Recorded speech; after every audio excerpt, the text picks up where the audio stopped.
About 3,000 of you subscribe, but only about 200 are getting notifications, so click the bell and click all. I think a lot of us tend to wax philosophical at the end of the year, the beginning of the new year. It's a time we take, that sort of nebulous period between Christmas and New Year, to sort of assess ourselves and the world around us, and I'm no different to most people. I've watched Don't Hug Me, I'm Scared, and I've watched a few theory videos and recap videos and things where people are talking about them. And, believe it or not, Gamergate has popped back up in the news and so on, people trying to get attention. And both of those things, and a lot of my own experiences as a creator, particularly in this last year, and the fuss about AI and a whole lot of other things are all swirling around in my brain. So I thought I'd talk about some of them. It's really one thing, but it's a lot of things feeding into it, I guess. I work in multiple media. Video, recorded and live streamed, writing. I still dabble in art occasionally, and I mostly work in the medium of games, mostly tabletop games, role-playing games in particular. When you create a game, you don't have any real control over how it is played once it's in the wild, and it's harder and less welcome, at least to the majority of people, for you to attempt to create an effect or a deliberate message, to inject your own politics into these things.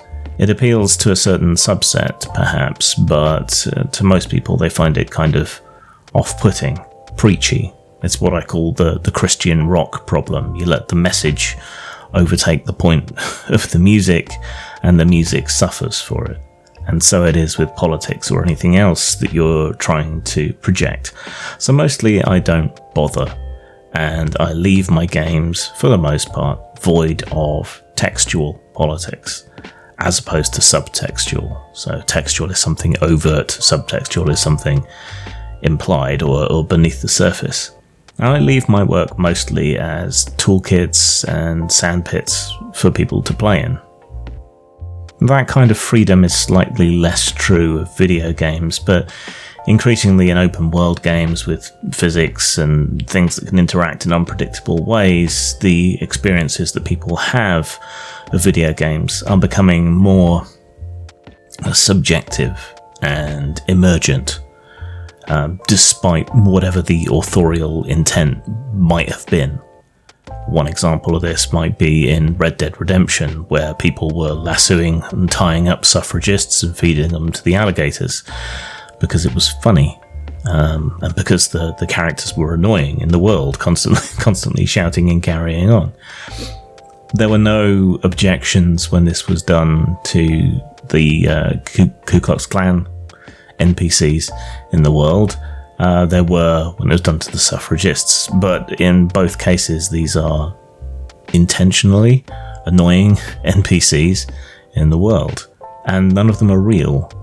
So quite why there would have been that fuss about it, I can't say that I fully understand, having a solid understanding of the difference between fictional and real, but it seemed to upset a lot of people, and it wasn't necessarily what they intended in that game, any more than they intended for characters to use prostitutes and then run them over.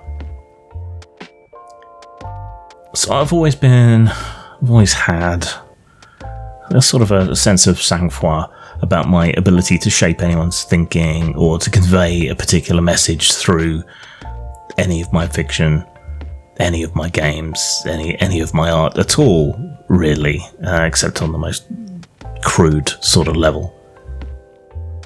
But a lot of people don't seem to have that same resignation to the fact that they can't necessarily effectively propagandize, and because they set out to propagandize people, they seem to think that everyone else is out to do it. So does my intent as a creator of work mean anything or not. There's this concept of death of the author, that the authorial intent doesn't matter at all when it comes to any work. There's an apocryphal Asimov story that I've told many times. He visited a university and they were discussing one of his books in this class, and the professor was going on and on. And Asimov challenged him at the end of this lecture, this presentation, and said that was fascinating, but you're completely wrong. That's not what the book was about at all. To which the professor answered, just because you wrote it, what makes you think you have any idea what it's about? It's apocryphal, it's an extreme sort of version of this. But a lot of people really seem to have bought into it. It doesn't matter what you intend, what matters is what they've taken from it. And they prioritise what they've taken from it over the author's explicit intent. And authors probably do mean something, not necessarily a political or a propagandistic message necessarily, but they do mean something. There is often a moral or a point to a particular story, even if it is just to get the characters from point A to point B and have some adventures along the way. This is where Don't Hug Me, I'm Scared comes in, because the authors of that seem to repeatedly and explicitly say that there is no real idea behind it, necessarily. There are points to the episodes, perhaps, and their personal experiences shape what they've created. You can get reductive there, but there is no real story there behind it. There is no plan. It's kind of like the J.J. Abrams mystery box. He has a mystery in the box, doesn't seem to necessarily know where it's all going through the whole thing, unless he has someone else moderating him. And so something like Lost just kind of gets lost. And Abrams' more recent work, now that he's got this big name, he doesn't have co-writers, co-creators controlling him, keeping him in a sort of narrow lane. It tends to meander and doesn't really go anywhere. Things don't get answered, or they just get resolved through weird coincidences and things that don't make sense. The mystery was engaging, but a mystery is only really engaging if there is a satisfactory answer to it. And so while I enjoyed Don't Hug Me, I'm Scared on a sort of surface level, the fact that the creators seem to reject the idea of there even being an explanation, a meta-narrative, a connecting story, makes it far less interesting as a puzzle to be solved, because no theory is ever going to be correct. So you're just left with subjective, projected opinion and nothing else. Even if we never found out the reasons or the story behind it all, it feels to me that there should be an answer. We should have an intent, even if it is simply to tell a story, behind what we're doing. It makes it fit together. It makes it make sense, even if we're never explicit about it. And I think authorial intent does matter a great deal, and it is damaging to art. It is actively corrosive to art if we prioritize people's subjective, often wildly off understandings of what they've read or seen over that authorial intent. One of the most toxic projections that people engage in is this idea that all art is political, and that can only be said really of propagandistic art, maybe advertising at a stretch. There is an explicit singular intent behind propaganda. Most other art, if it is art at all, really, doesn't have an explicit message. It is not attempting to bloviate and bully you into thinking a particular way. You can be incredibly reductive and say that all art takes place within a context, a social and political context, and that necessarily reflects the attitudes and ideas of the author in some way, but that is being incredibly reductive. It is willfully making it political, which is part of the problem in the first place. You're just projecting your own assumptions and privileging those assumptions over those of the author. Now, in law, we understand the difference between mens rea and actus rei, between the intent and the action or result. If I drive my car deliberately onto the pavement and run someone down, that is understood legally to be different from losing control because of a mechanical fault or losing control due to being intoxicated. Each of these three circumstances are understood to be different with varying levels of culpability. This doesn't seem to be the case when it comes to art. If I create something with a particular intent, but someone takes it as being something offensive, or, well, offensive will do, their interpretation of that work, regardless of what I intended, is privileged, and then there are consequences for their assumption of what you've done. There is no difference between me setting out to offend you on purpose, or you just taking offence to something that was never intended to be interpreted that way.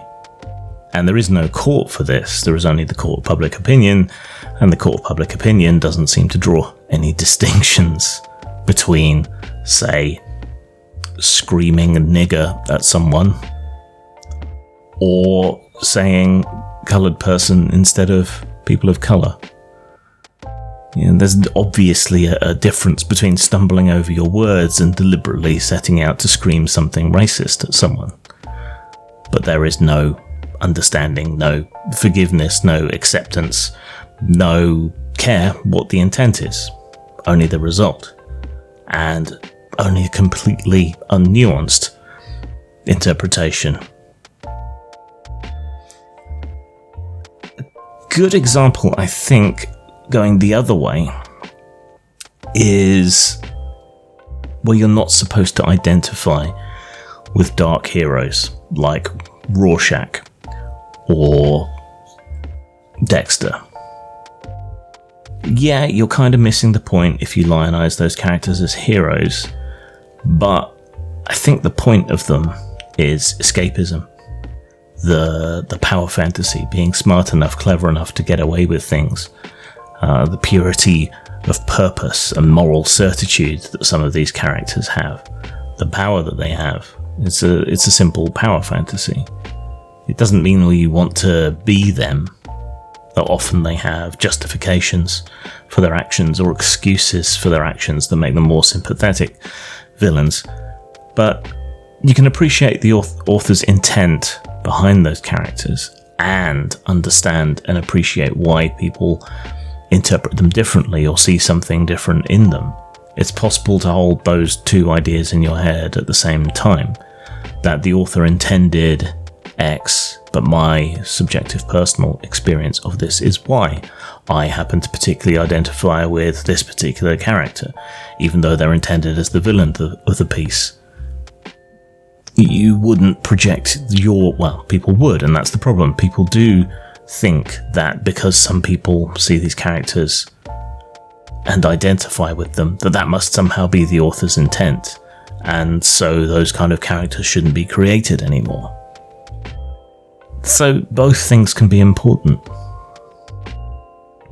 I have issues with reading Robin Hobb because I find so much of her novels to be misery tourism. She deliberately visits horrible, nasty things upon her characters to a point where it can become ridiculous and hard to stomach. But some people like that. And conflict and overcoming evils, overcoming enemies, meeting challenges, this is part of the point, particularly of genre fiction, but of stories as a whole. You need dragons to slay. Just some people take it to an extreme, but I understand that other people enjoy that. I don't project my own insecurities and distaste onto the work and demand that it be banned or anything, but lots of people do. Pat Mills used to work on 2000 AD. He also used to work on girls' comics in the 70s and 80s. And he's related the story that the more trauma and nastiness that they poured out onto some of these characters in these girls' comics, the more the readers loved them. So it wasn't enough just to have a blind girl. You have a blind girl in a boarding school being bullied. A blind girl in a boarding school being bullied whose mother died when she was young and whose father is a nasty, horrible devil. Yeah, that gives you a lot of things for her to overcome. And that was what girls seemed to like, while boys liked whiz-bang explosions, spaceships and so on in 2000 AD. It's not to my tastes, but it makes a point that conflict creates story. And just because you're including something in your story doesn't mean you're advocating for it. When Pat Mills and the rest of the crew blinded a girl in a story, they weren't suggesting that girls should be blinded. When they took a character's mother away early in her childhood, they weren't advocating that mothers should be killed or anything. Yeah, this is obviously absurd, and yet, just recently on Twitter, we had a big blow-up about including slavery in fantasy worlds.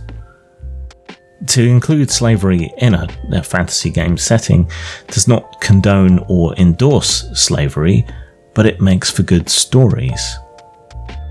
Spartacus, freeing them. These are great narratives that we've had in the real world. Why wouldn't you want to include man's inhumanity to man in your fantasy world? It rings true. And why would you not put things in your world that are unjust or evil, something to overcome? Why not have evil, bad, horrible things in your world, wrongs that can be set right? But to merely include such a thing in your work is now anathema. And that doesn't make sense. The authorial intent is to create something nasty that can be changed, beaten, overcome, an unambiguous evil. To cure, to burn out of the world. Make that the focus of your campaign, to end this horrible injustice. But some people just can't seem to get past the idea that some things are so horrendous that they can't even exist within fiction, they can't even exist in the form of villains. It makes no sense to me. There is a huge disconnect there. They're projecting, again, their own insecurities and subjective experience of something onto the author. Whereas you can at least hold the two things together at the same time. And that way lies better understanding, I think. One of the few explicitly political works I've done is the underrated Little Grey Book, which is subtitled An Exercise in Futility. Briefly, the whole point of the game is you are people living within a dystopian society that exaggerates certain points within our real world. So as such, at any point you might be under surveillance in this science fiction dystopia, and you're under surveillance by your peers, and they are explicitly looking for any reason to hold you to account, to tell you off, to take offense at what you're doing. And the whole point of the game is, as each character describes how they overcome challenges, the other players around the table are all looking for any way they can think of to take offense at what that person is doing, the choices they're making. And then at the end of the game, you all compare notes, and you find out that it is impossible to please people who are looking to find fault with you. And this is meant to be an exaggeration of how social media is. And keep in mind, this game was written some years ago now, before social media and Twitter mobs and things had gotten remotely as nasty as they have been. And I give some examples in the book of problems you can overcome and objections that people might have. And wouldn't you know it, but some people reading the book took offence at certain things, thereby, nicely pointing out exactly the point of the game itself, that it is completely futile to try and please people who are looking for a reason to be offended. And the game puts you in the shoes of those people, but in reality, some people did exactly that. And this is my problem with what's called critical theory or standpoint theory. This is where people find a sort of thin academic excuse to look at a work through a particular set of lenses. Cultural Marxism is a form of critical theory, not a conspiracy theory, but critical theory. It's a way of examining media through a Marxist lens. So you analyse what you watch through a Marxist lens. So if you were to examine, say, a children's show that's teaching adding using the medium of money, if you were to examine that through a Marxist lens, you might say, this is just supporting capitalism. Even from a young age, it is propagandizing children to think in terms of money, pounds and pence, and so on. And this is part of the warp and weft of supporting the oppressive capitalist structure from a very young age and normalizing the exchange of money for goods and services, and blah, blah, blah. You could go on and on and on and on and on with this kind of prattle, whereas really all it's teaching is adding, and within the paradigm of the world that we currently live in, and money makes a good way of teaching, particularly decimals, right? That's all that's meant. But by embracing that subjectivity and giving it that veneer of academia, somehow that's embracing that subjectivity is seen as good, and there is no real attempt made to understand what the intent of the creators was. And so it goes with feminist analysis of media, or libertarian analysis of media, or men's rights analysis of media, or any set of particular blinkers you choose to put on. You are going to see a distorted picture of what that particular piece of media is trying to say. Some of these have this veneer of academia to lend them credibility, others don't. But the problem is still that embrace of subjectivity and ignoring what the creator's point is, what they're trying to do, what their message is. Communications theory is far more effective and important for doing this than I think any form of critical theory is. But when it comes to critical media, we have a great many people who have embraced these ideas of critical theory, and their understanding is so subjective as to have become useless, and they've been educated into silos with technical jargon and ideas and interpretations that are meaningless or ridiculous to most people who consume that media, and who will never see these messages that these critical theorists see in these books, or films, or pictures, or whatever else it is. Ordinary people aren't receiving the same messages because they have not been siloed into ideologically blinkered ways of looking at things.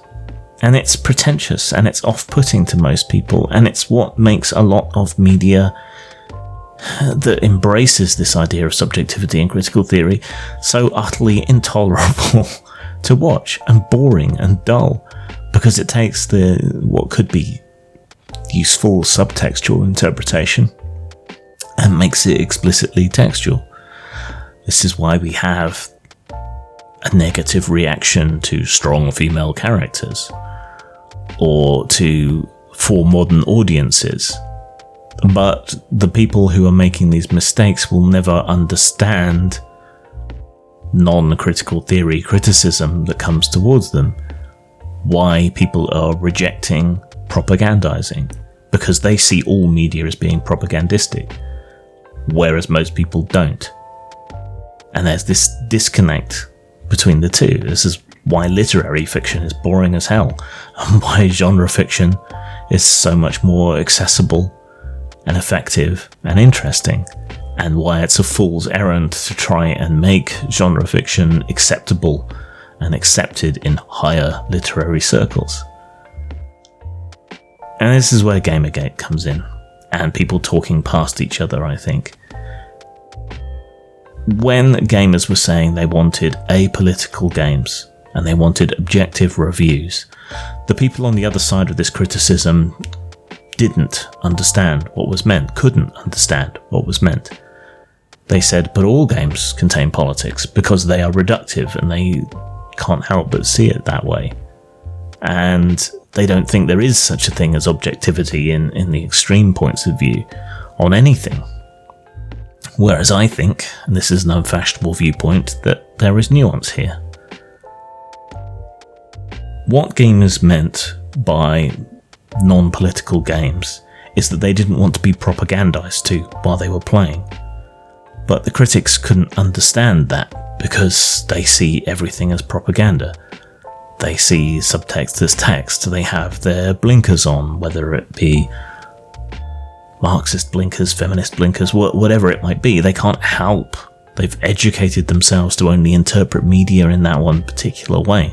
And so they see politics where none are intended, or where there's subtext, and most people can and do successfully ignore it and just enjoy the game and the story for what it is.